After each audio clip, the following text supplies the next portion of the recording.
um final de semana desafiador, de descanso, de trabalho, mas com a graça de Deus a gente pode começar no melhor lugar. Amém? Vocês sabem como eu gosto de conversar, né, com vocês. Então, de novo, não é para ser apenas uma fala minha, mas a partir do momento que a gente conversa, a gente consegue colocar os nossos pensamentos para trabalhar. E aí a gente aprende mais, a gente aplica mais. Então, eu peço a ajuda de vocês para que não seja aqui apenas eu falando, mas que a gente construa um entendimento juntos, um entendimento que vem da parte de Deus. Amém? Então, vamos lá. Quem aqui tem família?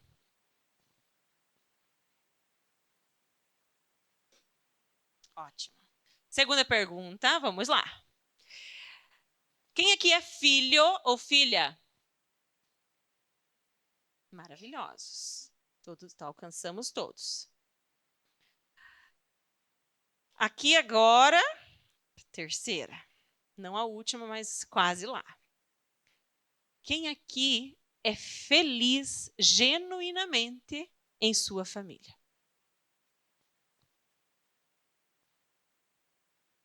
Quem aqui, agora a última, para os corajosos. Quem de vocês entende que existe oportunidade de melhoria lá na família? Amém. Amém. Amei. Porque todo mundo aqui está aberto. Graças a Deus. Amém? Então vamos lá. Hoje, o que nós temos ouvido acerca da família? Coisas difíceis, coisas pesadas, coisas horrendas, coisas boas, coisas de delícia. Eu confesso que eu não assisto o jornal porque é horrorizante. Não é, gente? A gente vê uma situação familiar desastrosa na humanidade. É ou não é? Recentemente, essa já é notícia velha, mas essa mexeu comigo de uma maneira muito grande. Mas é uma pessoa, enfim, foi exposta à mídia, e essa pessoa dava mesada aos pais dos filhos, para que os filhos pudessem passar dias em sua casa, ou sei lá, morar, para viver realities, ou enfim, para promover para promover, como que eu posso falar para não ser muito... Para promover a promiscuidade, acho que é mais fácil isso, né? Para um público doente, perverso, mau, mas os pais ganhavam uma mesada para permitir que seus filhos, crianças e adolescentes, estivessem em poder deste empresário. É doentio, não é? Como que um pai recebe uma mesada de R$ 2.000 ou de R$ 3.000 para abrir mão do seu filho para o que quer que seja fazer? É assustador, não é?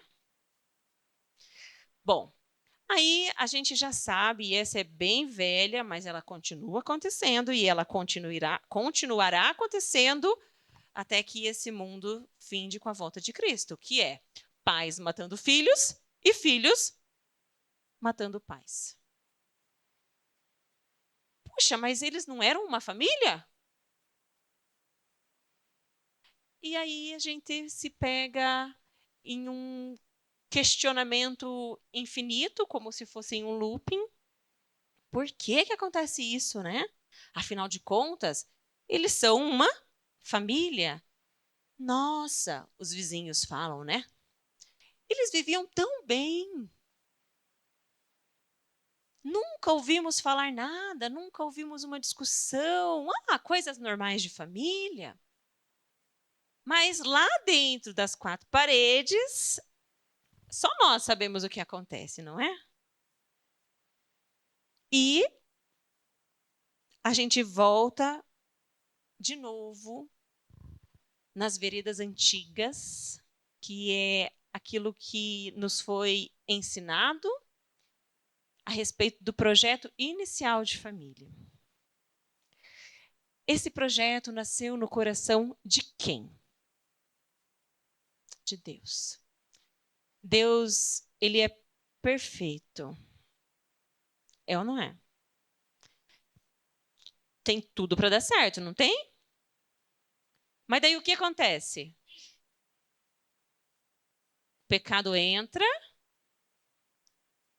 e a gente se permite corromper todo esse projeto perfeito de Deus. A lição de hoje é: uma família unida é uma igreja unida. Uma igreja unida é uma sociedade unida. Uma sociedade unida é uma sociedade de paz e felicidade. Uma família desunida é uma igreja desunida, que passa para uma sociedade desunida, uma nação desunida e um ambiente de guerra. E a gente percebe isso porque hoje a gente não só, enfim, não é só uma história que aconteceu. A gente continua vendo guerras e rumores de guerras. Por quê? A origem de todas as coisas, ela está corrompida. Bom, hoje a gente vai falar sobre o casamento, o lar e a família. Onde começa uma família?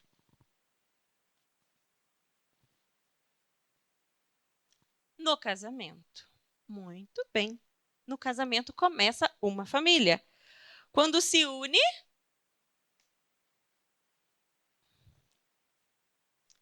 quem une? Quem é unido no casamento? O homem e a mulher. Muito bem. Vamos voltar lá em Gênesis? Se vocês quiserem me acompanhar, Gênesis 2:18. Vamos ver se a gente consegue ter da mídia. Não compartilhei, mas ela é fera, ela consegue. Depois disse o Senhor Deus: não é bom que o homem fique sozinho. Vou fazer uma companheira, uma auxiliadora, que lhe corresponda. É interessante, né? E o autor da lição, ele traz uma visão muito perspicaz e, lendo sobre ela, me fez voltar e imaginar toda a cena. Pensa Adão dando nome para todos os animais. Imaginem a cena. E aí ele percebe que existe dois, um casal, um macho e uma fêmea. E ele passa pela girafa e vê isso, ele passa pelo leão, e eu fiquei imaginando a cena. E aí ele olha para o lado e assim, ele não tem ninguém, aí ele continua, né? E vai para o macaco, e vai para o papagaio, e vai. E de repente, não sei quantos são, mas são milhares e milhares e milhares de animais. E aí ele passa por aquele processo. Por que será que eu não poderia ter alguém, né? Não sei, pode ter passado pela cabeça dele. E de repente, Deus perfeito, é lindo, né, Deus, porque ele já podia ter preparado alguém para ele, né? Mas é tão bom a gente entender que a gente precisa da nossa outra metade, né? Ou do nosso companheiro. Existiu no coração de Adão um desejo, e nós somos o quê? Nós somos seres relacionais. Nós precisamos nos relacionar. E aí Deus vem e traz para Adão, num processo lindo, a Eva.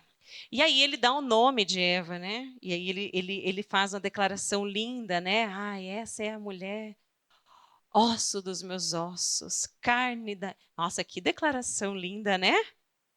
Carne da minha carne. E serás varoa, né? Enfim,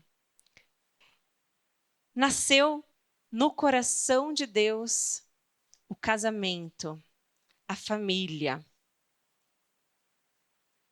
E não havia legisladores, não havia lei, não havia Estado, igreja. O autor coloca isso para que a gente entenda a legalidade da questão, né? Mas existia o próprio Deus, que é o soberano. E ele ali institui o casamento. E ali ele institui a família. Porque ele determina a seguinte situação: que não é bom que o homem esteja só. Enfim, com essa questão, Deus resolve algumas situações. Adão estava sofrendo de quê? Solidão. É... O Senhor, quando encontrou a Adma, estava sofrendo de...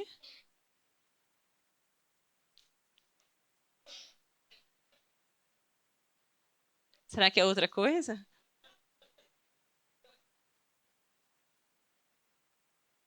Mas você estava só? Estava sofrendo de solidão ou não? Adma que não nos veja neste momento.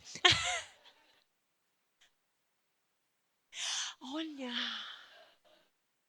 Depois eu pergunto para ela. Pastor, e o senhor? Estava sofrendo de quê? A cor, solidão. Senhor Wilson, do que o senhor estava sofrendo? Uma imensa. É lindo, né? Mas, João, o senhor está muito longe da Arlete, mas eu vou precisar perguntar. Quando... Nossa, viu aquela mulher linda? O que que tu pensou? Meu Deus, meu coração está tão só ou não? O que que foi? Foi solidão. Então, olha só que lindo. Deus é perfeito. Ele resolveu o problema de solidão do Adão e do Elias, do José Wagner, do Wilson, do João, do Adriano, é claro. Ele precisava, porque em sua infinita sabedoria, ele já viu todas essas coisas. E alguém precisava estar coberto. E, obviamente, né, meninas? Se fosse um homem, ele falaria com as mulheres aqui, mas eu vou falar com os homens, né? Porque a gente, né? Mas eu sofria de solidão também. Encontrei o meu amor. E aí existe uma coisa muito importante sobre isso. Aqueles que não estão casados, mas enfim, são os nossos adolescentes, os nossos jovens, inclusive as nossas crianças. Inclusive, nessa semana nós conversamos sobre isso. Há coisas importantes que nós precisamos, e nós somos sábios e inteligentes e precisamos atuar sobre isso. Puxa, os pais não podem fechar os olhos, eles vão crescer e eles vão casar, eles vão ter as suas vidas. Mas a gente precisa ser sábio e orientar. Então, primeira coisa, primeira regra, escutem só, sejam atentos. As crianças já sabem, vou perguntar. Primeira coisa que eu vou fazer, eu vou.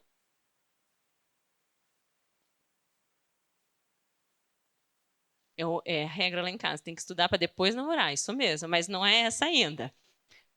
Qual é a primeira? Orar. Eu vou pedir para Deus uma pessoa especial. Se eu for no meu. As nossas paixões, elas nos enganam. Os nossos sentimentos nos enganam, então nós precisamos ser sábios, nós precisamos ter essa conversa com Deus para que Ele nos oriente. E a segunda, qual é?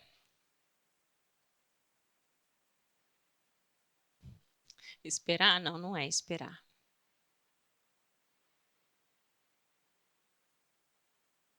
Hum?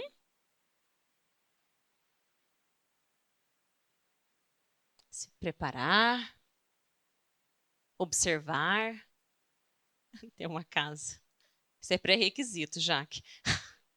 Brincadeira.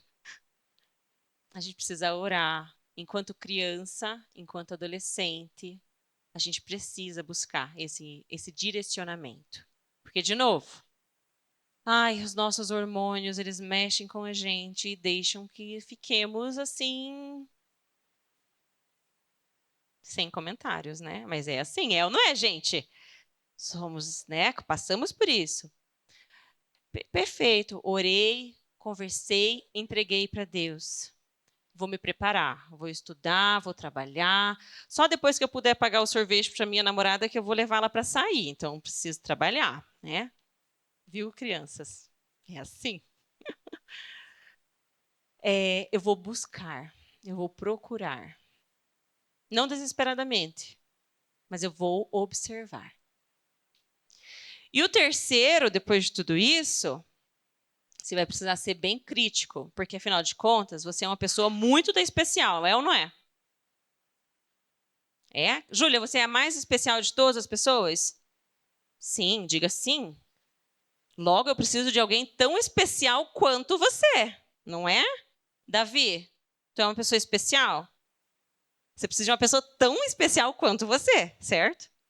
A gente tem que ter um crivo muito, muito alto. A gente tem que analisar. E a partir disso, sabe qual é? Eu vou observar como essa menina ou como esse menino tratam os seus pais e as pessoas que estão ao seu redor. Para você não ser enganada pelo coração, mas ser sábia para uma escolha acertada.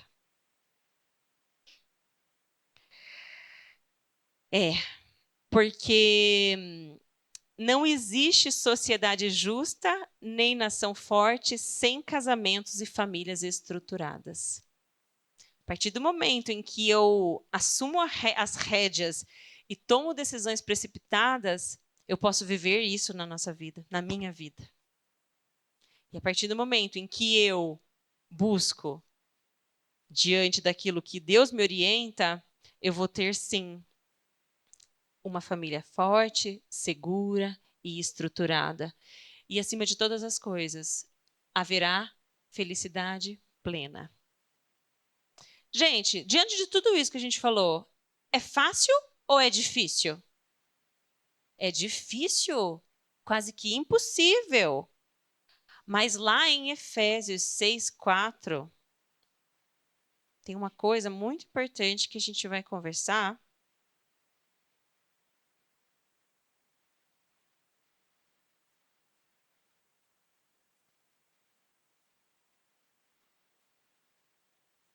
Eu vou começar desde o 1, tá? Não vou fazer só o 4, não.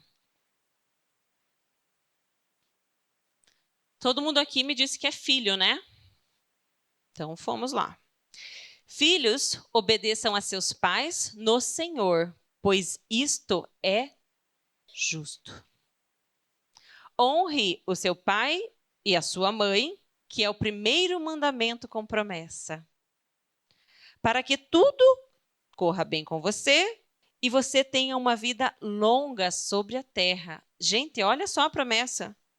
E vocês, pais, não provoquem os seus filhos a ira, mas tratem de criá-lo na disciplina e na admoestação ou nos conselhos, né? Enfim, recomendações, para ficar mais fácil, nos recomendações e conselhos do próprio Deus.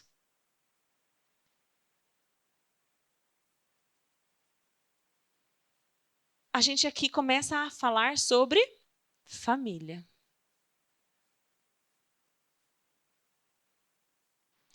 A mulher foi um presente super adequado para o homem, certo? Lembra que esta mulher e este homem foram filhos. Aí eles se uniram, porque eles observaram todos esses aspectos importantes, entenderam? Puxa, é essa minha pessoa certa.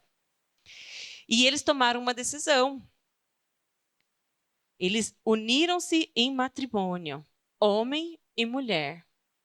E aí a Bíblia fala uma coisa linda que é: deixará o homem pai e mãe, e unir-se-á a sua mulher, e ambos serão uma só carne. Então, o, o noivo e a noiva deixarão a casa dos pais para viverem as suas vidas, e eles serão uma só carne. E aqui a gente não vai se apegar apenas ao aspecto, porque a gente olha esse versículo e liga muito às questões sexuais. E eu queria ir mais além. Aqui a gente se une não só às questões sexuais, mas às questões emocionais e espirituais. É muito mais profundo. Puxa, se eu não consigo ter uma intimidade emocional com o meu cônjuge, eu vou ter dificuldade em todas as outras questões. Se eu não consigo ter uma intimidade espiritual com o meu cônjuge, eu vou ter uma dificuldade em todas as outras coisas. Se eu não conseguir ter uma profundidade sexual, todas as outras coisas. Se eu não deixar a casa do meu pai e da minha mãe, eu vou ter problema em todas as outras coisas. E muitas vezes esse deixar o pai e mãe, a gente pensa que é uma mudança de casa física, né? De espaço físico. Mas o cordão umbilical, hein? Esse cria quilômetros e quilômetros de extensão. Puxa, eu saí da casa dos meus pais, mas os meus pais não saíram da minha casa. É uma coisa que a gente conversa em outro momento. Enfim, a gente voltou lá de novo sobre estar homem e mulher e viverem as suas vidas. E se houver qualquer empecilho a respeito desta orientação, a gente tem problema. A gente precisa ser bastante direto sobre isso. Enquanto qualquer uma dessas situações não estiverem resolvidas, infelizmente, a gente carrega problemas para o nosso casamento. E esses problemas, eles se perpetuarão, sabe aonde? Nos nossos filhos. Porque, de acordo com o que a gente lê aqui, a gente pode estar dando um exemplo para os nossos filhos de um relacionamento tóxico com os nossos pais, e isso se perpetua. Eu posso não honrar o meu pai e não honrar a minha mãe, logo, por que meu filho há de honrar a mim? Coisas importantes que a gente precisa ter, né, essa reflexão. E aí Deus fala muito lindo, né? Ei, cuidem-se. Cuidem-se. Para que te vá tudo bem e que você tenha uma vida longa sobre essa terra. E aí, perfeito. Se eu estou nesse caminho, se eu estou seguindo esta orientação, eu estou bem. Puxa, e caso não? Fica a pergunta. E aí a gente vem no versículo seguinte, que é: pais, não provoquem os seus filhos. Sou mãe, posso todas as coisas. Afinal de contas, eu dei à luz, dou de comer, dou de vestir, dou educação. Não espero menos do que isso de você. Que perigo, né? Que perigo. Que tipo de comportamento eu, enquanto mãe, estou oferecendo aos filhos, ou enquanto pai, né? Enquanto homem e mulher, mãe e pai.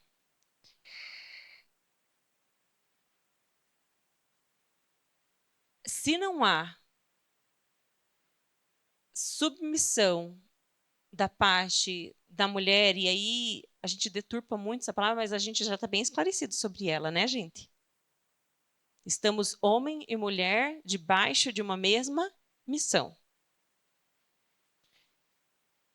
Ora, se estamos abaixo de uma mesma missão e o meu marido cuida de mim como Jesus Cristo cuidou da igreja e deu a sua vida por ela, então eu posso descansar. Agora, se não,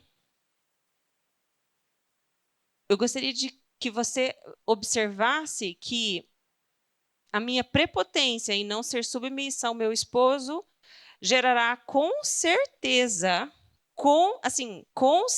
mesmo, um relacionamento extremamente doentio, tóxico para os meus filhos. Se eu não tenho submissão ao meu marido, nós não estamos juntos debaixo desta mesma missão, eu tenho autoridade sobre a minha casa, eu tenho autoridade sobre tudo o que acontece, porque precisa ser do meu jeito, como eu quero, eu com certeza não estarei atenta às necessidades físicas, emocionais e espirituais do meu filho, da minha filha, porque eu estou muito mais preocupada em ser narcisista e querer com que todas as coisas sejam da maneira como eu quero.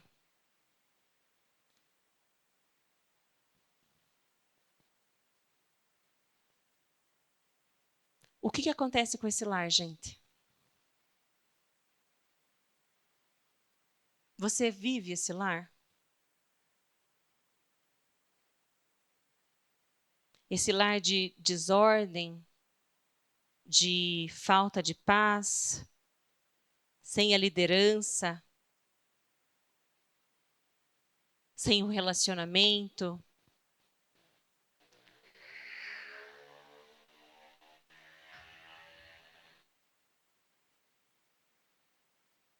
A gente entende que a obediência, ela é motivada pela honra. Nossa, eles não me obedecem. Será que eu tenho honra para ser obedecido? Isso é muito profundo. Porque a gente só obedece quando a gente tem temor e a gente honra. Se isso porventura estiver faltando, é porque não está havendo justiça lá dentro de casa. E o conselho do Senhor é enfático sobre isso. Lá em Efésios, se vocês puderem me acompanhar, Efésios 6, de novo. Vamos ler de novo. Filhos, obedeçam a seus pais no Senhor, pois isto é justo. E aí ele continua: honre ao teu pai, porque é o primeiro mandamento. E o quarto, ele fala de novo: e vocês, pais, não provoquem a ira a seus filhos. Ele trata tanto o pai quanto o filho. Meus queridos, exijam a obediência porque ela é justa, mas é importante dar este exemplo porque ela é motivada pela honra. E caso a gente esteja falhando, é importante a gente observar o que pode estar sendo faltoso a ponto de nós não termos nossos filhos honrando a nós mesmos.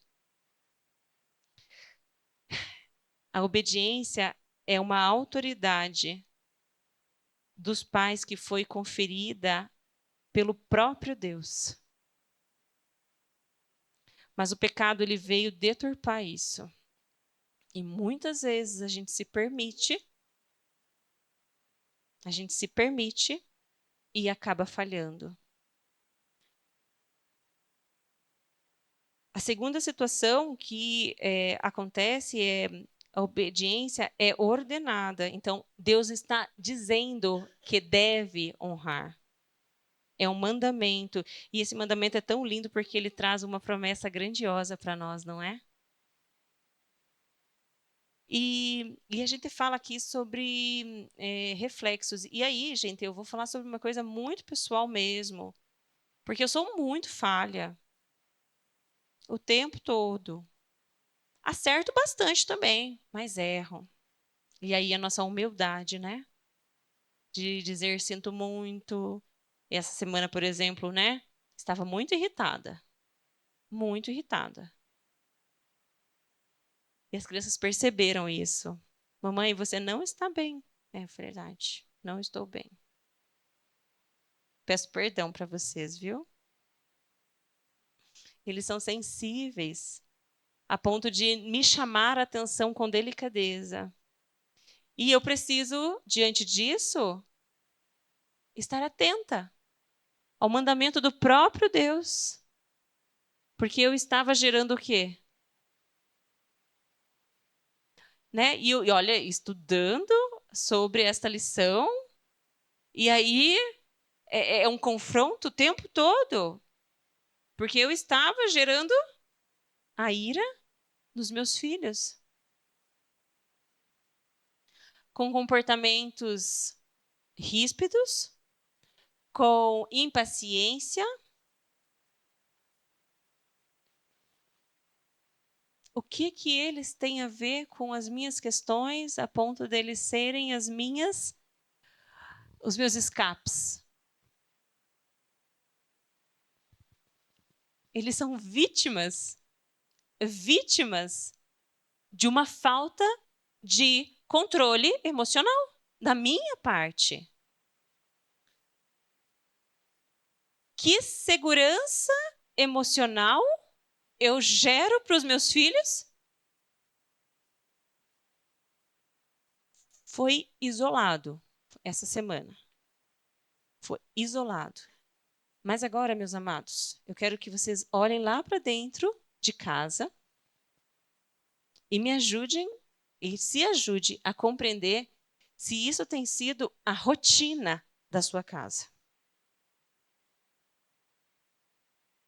A falta de tolerância, a falta de afeto, porque Deus ele nos dá uma orientação sobre missões.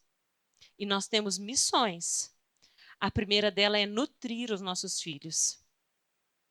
E o nutrir aqui é muito profundo, não é dar o alimento. Porque se fosse assim, ia ser facinho, né? Já falei isso para vocês, mas para mim ser mãe era dar de comer, dar de vestir e pôr na escola. Mas doce ilusão. Não é. Eu preciso nutrir. E como que a gente nutre alguém?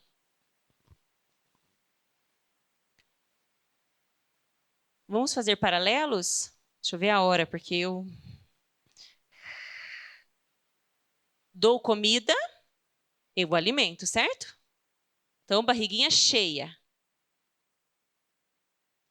Como? Agora prestem atenção. Como que o coração vai estar quentinho?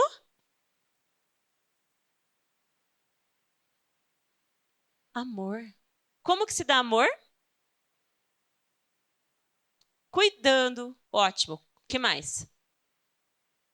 Abraço. O que mais? Beijos. Compreendendo. Pedindo perdão. Nossa, foi. Ensinando. Ensinando quer dizer que a gente vai precisar o quê? O que mais, Jaque? Corrigindo. Hã? Afabilidade.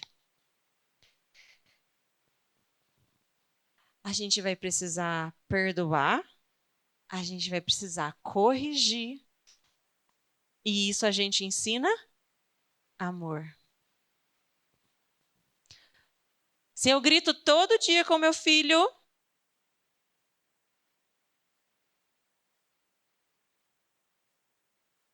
esse filho um dia vai gritar com você. Se ele não é, já é que não grita, né? É reverso, gente. Tudo aquilo que a gente colhe, não, tudo aquilo que a gente planta, a gente colhe. Então a gente precisa estar atento, muito atento. Meu filho aprendeu a respeito da doutrina de orientação divina sobre casamento, família e lar. Como?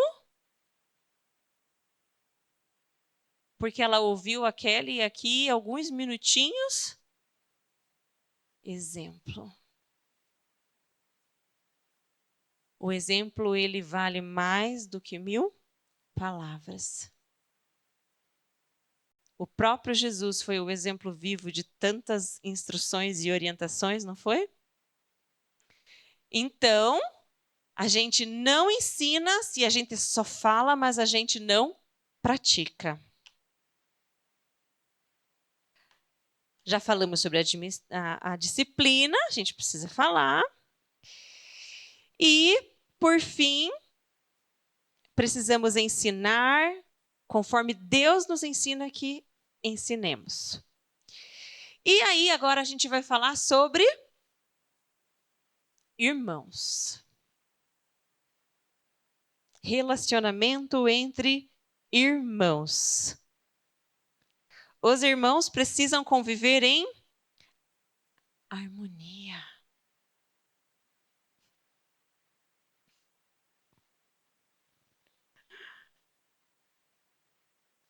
Me enche de orgulho, mas é difícil acontecer essa harmonia.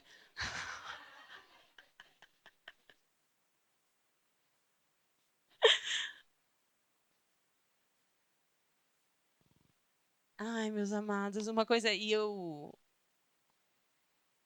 vocês conhecem meu temperamento, né? Vocês me conhecem desde pequenininha.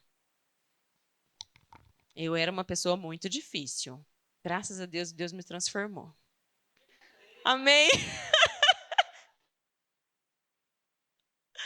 Deus me transformou. Vocês não, nossa, eu nem lembro como era aquela pessoa. Eu tenho vergonha dela.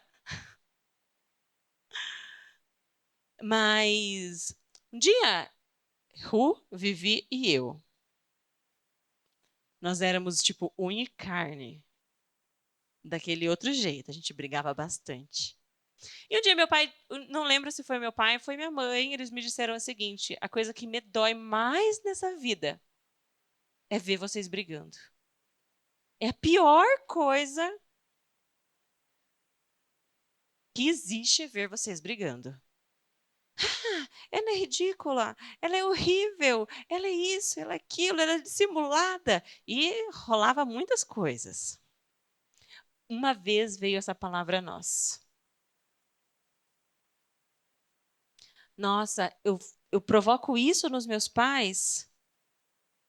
Provoco. E, e aí vem essa passagem do próprio Deus lá em Gênesis, quando ele fala da relação de Caim e Abel. Porque às vezes a gente está num furor tão grande que a gente deseja o quê, gente? Por que que você nasceu? É ou não é? Aconteceu? Já aconteceu?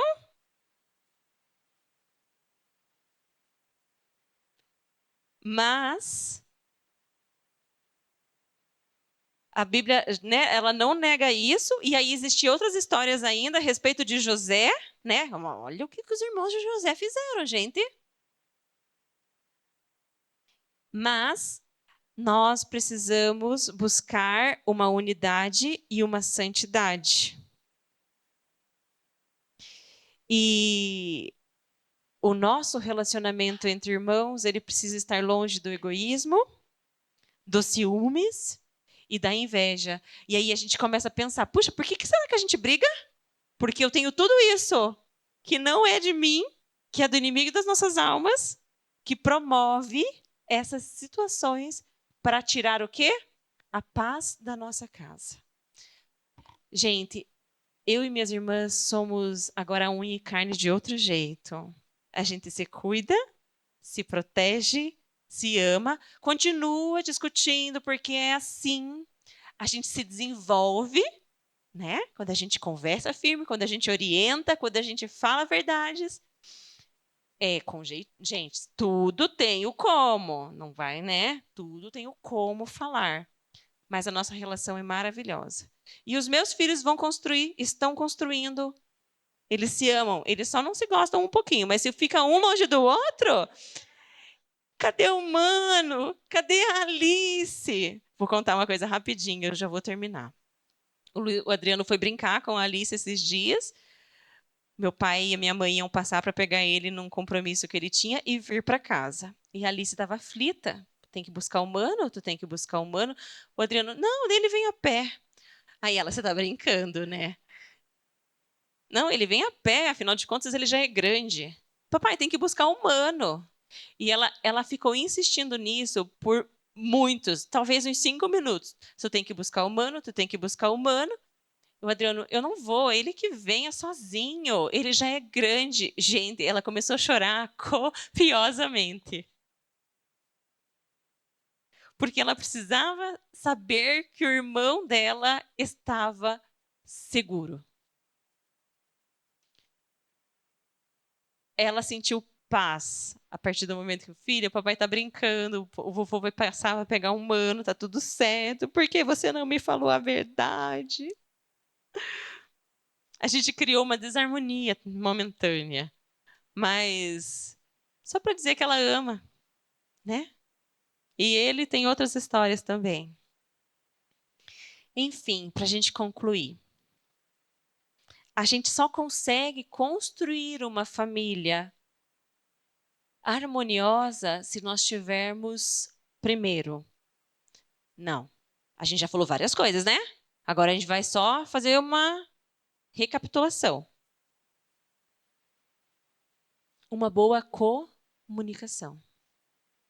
Eu só conseguirei entender o meu amado, a minha amada, o meu filho, a minha filha, a minha mãe, o meu pai, enfim, se eu conseguir me comunicar. E essa comunicação, eu vou ser bem direta, ela é de coração para coração. Isso quer dizer que a gente precisa ter intimidade. Lembra que a gente falou lá no início? Intimidade emocional, espiritual, porque sem ela a gente não consegue a gente não consegue ter abertura para esse contato. E aí a gente vai deixar de mentir, a gente vai deixar a verdade fluir, e a verdade será dita em amor, porque afinal de contas eu preciso respeitar e cuidar. E eu vou dizer palavras que edifiquem. Se as palavras edificam, logo a gente terá uma segunda situação, que nós teremos um ambiente de respeito. Puxa, se eu comunico, se nós nos relacionamos bem, o nosso ambiente será de respeito.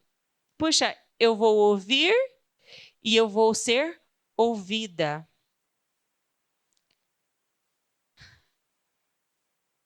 Lá em Efésios tem uma coisa muito. Paulo usado poderosamente por Deus, né? Vamos ler lá, gente, porque isso é um fato muito importante para a gente, em Efésios 4, versículo 25.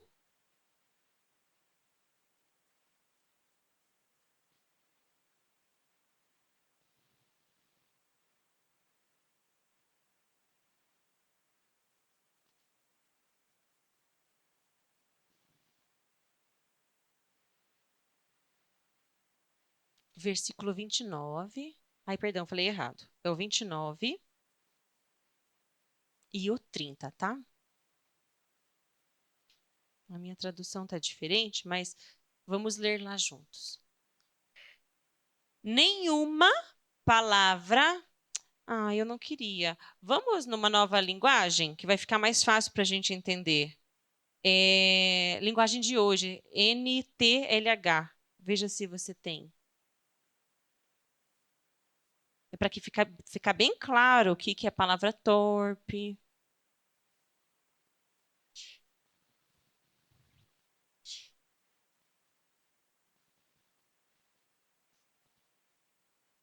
Uhum, isso aí, muito obrigada. Vamos, gente, ler juntos para a gente entender sobre o que Paulo estava falando e orientando? Não digam palavras que fazem mal aos outros, mas usem apenas palavras boas que ajudam os outros a crescer na fé e a conseguir o que necessitam, para que as coisas que vocês dizem façam bem aos que ouvem. E não façam com que o Espírito Santo de Deus fique triste, pois o Espírito é a marca de propriedade de Deus colocada em vocês, a qual é a garantia de que chegará o dia em que Deus os libertará. Pensa se você, aquela palavra, né? Torpe. Imagine isso sendo uma gritaria. Imagina isso sendo palavras proferidas de maldição. Seria difícil demais viver isso. Porque isso seria um ambiente sem respeito. E Deus nos orienta que haja um ambiente de respeito. E para isso a gente precisa ter em consideração todos esses conselhos que a gente ouviu desde o início. Um diálogo sincero é uma família feliz. E isso não... E lembra que eu perguntei se isso era fácil ou difícil? Isso não é fácil. Isso exige demais da gente. E por fim, a gente já falou e a gente vai reforçar que se nós queremos ter um ambiente, um lar, uma família, um relacionamento saudável, a gente precisa de mais uma coisa, que é o perdão. Gente, não é que esteja tudo bem, mas a gente vai falhar e isso vai acontecer. O nosso dever nessa circunstância é perdoar e pedir perdão. Porque somos falhos, erramos, mas quando existe perdão, existe quebrantamento, existe transformação de toda uma cadeia, de todo um relacionamento, de todo aquele contexto. Vocês conseguem pensar sobre isso, refletir sobre isso? A partir do momento em que há só um ambiente hostil, machucado, existe todo mundo tentando se proteger. Com seus ideais, com as suas crenças. Mas a partir do momento em que há uma brecha para o perdão, e aqui a gente tem Efésios 4, 31 a 32, né? É o último conselho que a gente dá. Abandonem toda amargura, todo ódio e toda raiva, e perdoem uns aos outros, assim como Deus, por meio de Cristo, perdoou vocês. A partir do momento em que você não procede com o perdão, você está dizendo para o próprio Cristo que não aceita o perdão que ele te deu, morrendo na cruz do Calvário por nós. Isso é muito profundo. Então, liberem perdão. Vivam o perdão, porque isso é estar cheios do Espírito Santo. Amém? Nós cantamos há pouco que a gente fala daquilo que a gente tem dentro, é ou não é? A gente só consegue proferir aquilo que está lá dentro. E aí a gente consegue saber, aí é comigo, é com você, o que a gente está proferindo. O próprio Espírito Santo está em mim a ponto de que eu esteja cheio de vida, cheio de paz e cheio de harmonia? Ou o inverso disso? O mais lindo de todas as coisas é que se você não estiver cheio de tudo isso, há tempo para isso. E agora, se você está cheio de tudo isso, fique atento para se encher mais de tudo isso. Amém? Vamos nos portar de pé e vamos orar? Pai querido, obrigada, Senhor, por tua palavra. Obrigada, Senhor, por nos ensinar a respeito daquilo que nós, enquanto teus filhos, precisamos estar atentos. E, acima de tudo, Senhor, não apenas atentos de ouvir a tua palavra, Senhor, mas de estarmos aptos a agir e atuar, sendo, Senhor, no respeito aos nossos pais, sendo, Senhor, na questão de ir aos nossos filhos, Senhor querido, sendo com a falta de respeito, com a falta de temor, com a falta de perdão. Amado e soberano Deus, nós ouvimos os teus ensinamentos e nós dizemos, eu digo, Senhor, eu quero viver um ambiente de harmonia, um ambiente de paz. Corrija em mim, Senhor Espírito Santo, aquilo que tem me afastado de viver nesta harmonia, nesta paz e nesta segurança. Que haja em mim, Senhor, coragem para quebrar tais vícios, tais condições, tais comportamentos que por vezes podem estar inconscientemente agindo sobre a minha vida. Mas eu peço de ti, Senhor, clareza espiritual, para que eu possa corrigir-me, a fim, Senhor querido, de promover um ambiente saudável para a minha família, e que isso se perpetue, Senhor, na minha família, que isso alcance essa sociedade que está tão machucada, tão carente de ti, e que nós tenhamos aí uma igreja saudável, forte, e nós tenhamos uma sociedade forte, Senhor. Nós sabemos que nós encontraremos essa perfeição e este ambiente, Senhor, nos céus, enquanto sociedade, mas nós sabemos que aqui nós temos um ministério, uma orientação, um cuidado teu sobre o que está dentro da minha casa, dentro do meu lar, dentro do meu casamento. Senhor, eu clamo a Ti, Senhor, bênção sobre a minha vida e meu lar. Eu clamo a Ti, Senhor, bênção sobre a vida dos Teus filhos aqui, sobre os seus lares, sobre as suas casas, seus filhos, seus pais.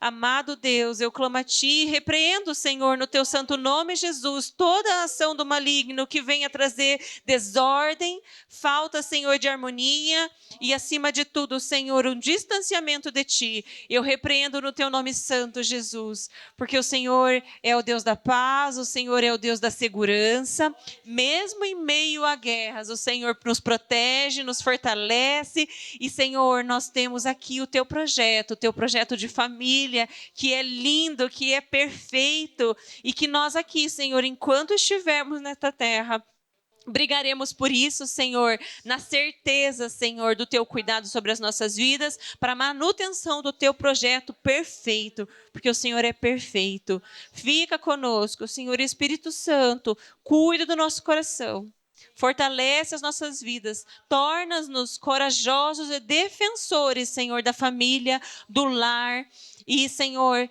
fica conosco, no Teu nome santo, Jesus. Amém, querido Deus, amém.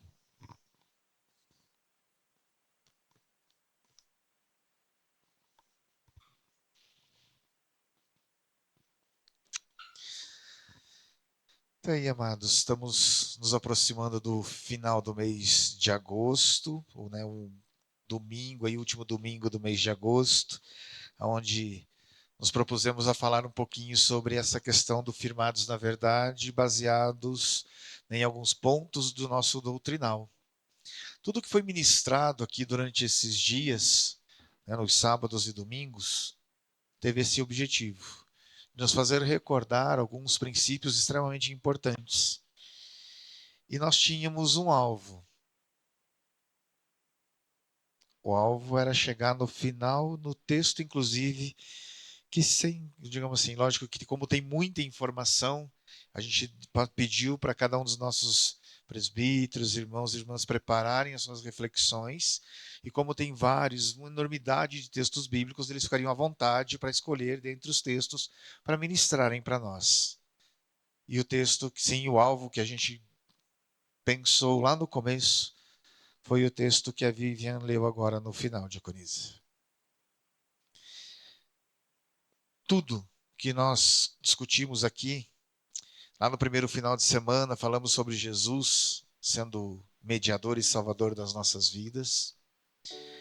Depois disso, nós falamos sobre a importância de nós cuidarmos da nossa santificação, onde parte dela passa pela alimentação, e a gente tem que tomar este cuidado. Depois o presbítero Júnior falou para nós sobre quem é a igreja de Cristo. Talvez uma das maiores doutrinas, que a gente precisa entender é a cristologia, como que Cristo, a eclesiologia, como que Cristo forma a igreja dele, molda a igreja dele. Aí no domingo, lá no dia 10, o presbítero Júnior falou para nós sobre isso, sobre a eclesiologia, quem é a igreja de Cristo. O pastor Elias Ferreira falou para nós sobre a marca de Deus em nós, Quando Deus olha dos altos céus, Ele diz assim: lá estão os meus, que são aqueles que observam e guardam os meus mandamentos, dentre eles o sábado. O presbítero pastor Elias falou para nós sobre isso. Depois nós tivemos o presbítero Wilson falando para nós sobre, a questão da volta de Cristo. Depois, novamente, o presbítero Júnior Cabral falou para nós sobre essa sequência da volta de Jesus, que tem um destino onde Ele vem nos buscar para podermos estar com Ele e habitarmos nos céus durante 1000 anos, onde desfrutaremos da Sua presença, e aquele que é salvo fará parte da primeira ressurreição. Por quê? Porque o desejo de Deus é que a gente fuja do que aconteceu ontem, do juízo final, que foi a mensagem do presbítero Elias. Mas o desejo de Deus é que